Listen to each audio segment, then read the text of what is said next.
Good morning ninth class Hindi का fifth chapter मैं आपको पढ़ा रही हूँ, जिसके राइटर है चपला देवी। द्विवेदी युग की लेखिका चपला देवी के व्यक्तित्व एवं कृतित्व के बारे में जानकारी उपलब्ध नहीं हो पाई है। स्वतंत्रता आंदोलन के दौरान पुरुष लेखकों के साथ साथ अनेक महिला लेखकों ने भी अपने अपने लेखन में से आज़ादी के आंदोलन को गति दी थी। उनमें से एक लेखिका का नाम है चपला देवी। कई बार अनेक रचनाकार इतिहास में दर्ज होने में आ जाते हैं। चपला देवी भी उनमें से एक है। यह एक ऐतिहासिक सच्चाई है कि सन 1857 की क्रांति में विद्रोही नेता धूरपून नाना साहब की पुत्री बालिका मेन्ना आज़ादी की नन्ही सिपाही थी, जिसे अंग्रेजों ने जलाकर मार डाला। बालिका मेन्ना के बलिदान की कहानी को चपला देवी ने इस गद्य की रचना बनाया है। यह गद्य रचना जिस शैली में लिखी गई है उसे हम रिपोर्टाज का प्रारंभिक रूप कह सकते हैं। मातृभूमि की स्वतंत्रता और उसकी रक्षा के लिए जिन्होंने अपने प्राण न्यौछावर कर दिए, उनके जीवन का उत्कर्ष हमारे लिए गौरव और सम्मान की बात है।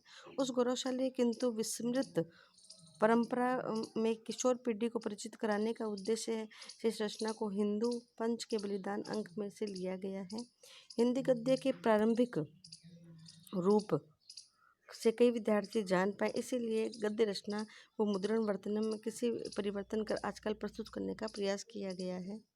नाना साहब की पुत्री मेन्ना को भस्म कर दिया गया, ये हमारे पाठ का नाम है। ये एक स्टोरी टाइप में है जिसे मैं आपको पढ़ा रही हूँ। सन 1857 ईस्वी में विद्रोही नेता धूनपुर नाना साहब कानपुर में असफल होने पर भागने लगे, तो वे जल्दी जल्दी में अपनी पुत्री मैना को साथ न ले जा सके। देवी मैना ने बिठूर में पिता के महल में रहती थी, पर विद्रोह दमन के बाद अंग्रेजों ने बड़ी ही क्रूरता से उसे निरीह और निरपराध देवी को अग्नि में समर्पित कर दिया। उसका रोमांचकारी वर्णन हृदय पाषाण को भी एक द्रवीभूत कर देता है, अर्थात कठोर से कठोर हृदय हो तो उसमें भी दया के भाव आ जाते हैं। कानपुर में भीषण हत्याकांड करने के बाद अंग्रेजों का सैनिक दल बिठूर की ओर बढ़ गया। बिठूर में नाना साहब का राजमहल लूटा गया, पर उसमें थोड़ी संपत्ति अंग्रेजों के हाथ लगी। उसके बाद अंग्रेजों ने तोप के गोलों से नाना साहब के महल को भस्म कर देने का निश्चय किया। सैनिक दल में जहाँ तोपें लगाई, उसी समय महल के बरामदे में एक अत्यंत सुंदर बालिका बाहर आ खड़ी हुई।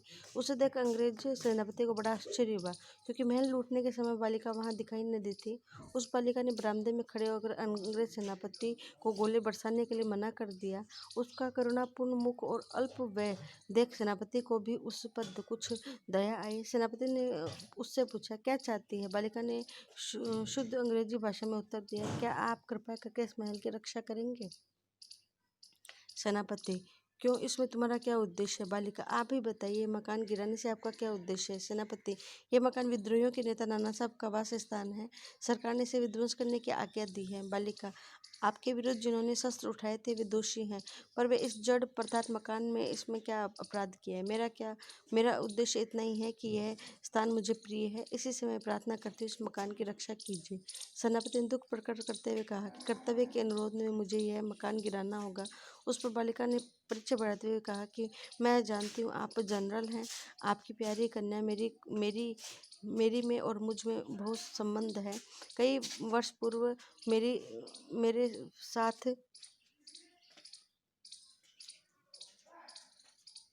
बराबर आती थी और मुझे हृदय से चाहती थी। उस समय आप भी हमारे यहाँ आते थे और मुझे अपनी पुत्री के ही समान प्यार करते थे। मालूम होता है कि आपने वैसे भी बातें बुला दी है।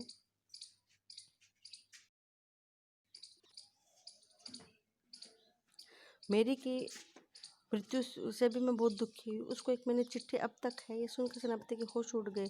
उसे बड़ा आश्चर्य हुआ और फिर उसने उस बालिका को भी पहचाना और कहा कि अरे, ये तो नाना साहब की कन्या मेन्ना है।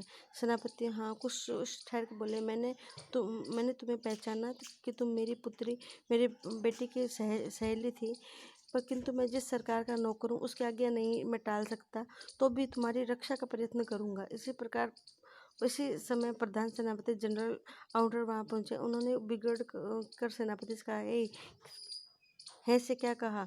नाना का महल अभी तक तोप से क्यों नहीं उड़ाया गया? सेनापति, है से विनयपूर्वक, मैं इसी जिक्र में हूँ, किंतु आपसे एक निवेदन है, क्या किसी तरह नाना का महल बच सकता है? गवर्नर की आज्ञा से बिना संभव नहीं। नाना साहब पर अंग्रेजों का क्रोध बहुत अधिक है। नाना के वंश या महल पर दया दिखाना संभव हों? क्या लॉर्ड कैनिंग को इस विषय का एक तार देना चाहिए? आखिर ऐसा आप क्यों कर चाहते हैं? हम उस महल विध्वंस किए बिना और नाना की लड़की को गिरफ्तार किए बिना नहीं छोड़ सकते। सेनापति एमन में दुखी होकर वहाँ से चला गया। उसके बाद जनरल आउटर ने नाना का महल फिर से घेर लिया। नाना का फाटक तोड़कर अंग्रेजी सिपाही भीतर घुस गए और मैना को खोजने लगे, किंतु आश्चर्य, सारे महल का कोना कोना छान मारा पर मैना का कहीं पता नहीं चला। उस संध्या समय लॉर्ड कैनिंग का एक तार आया जिसका आशय इस प्रकार था: लंदन के मंत्रिमंडल का मत है कि नाना का स्मृति चिन्ह एक मिटा दिया है, इसलिए वहाँ आज्ञा के विरुद्ध नहीं हो सकता। उसी समय क्रूर आउटर की आज्ञा के सुख्यात राज मंदिर के तोप और गोले बरसाने लगे। घंटे भर में महल मिट्टी में मिला दिया गया।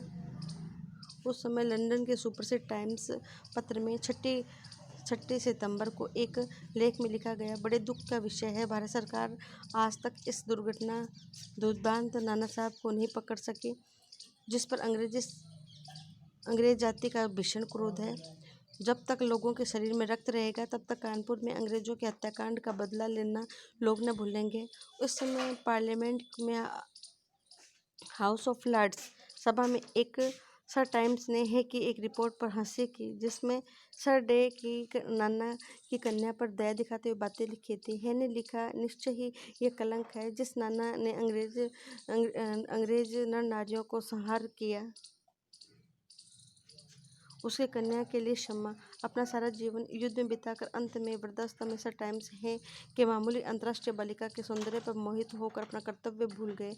हमारे मन में नाना के पुत्र, कन्या और अन्य कोई भी संबंध में जहाँ तक मिले मार डालो। नाना की जिस कन्या है का प्रेमालाप हुआ, उसको कहीं उसे उन्हीं के सामने फांसी पर लटका देना चाहिए।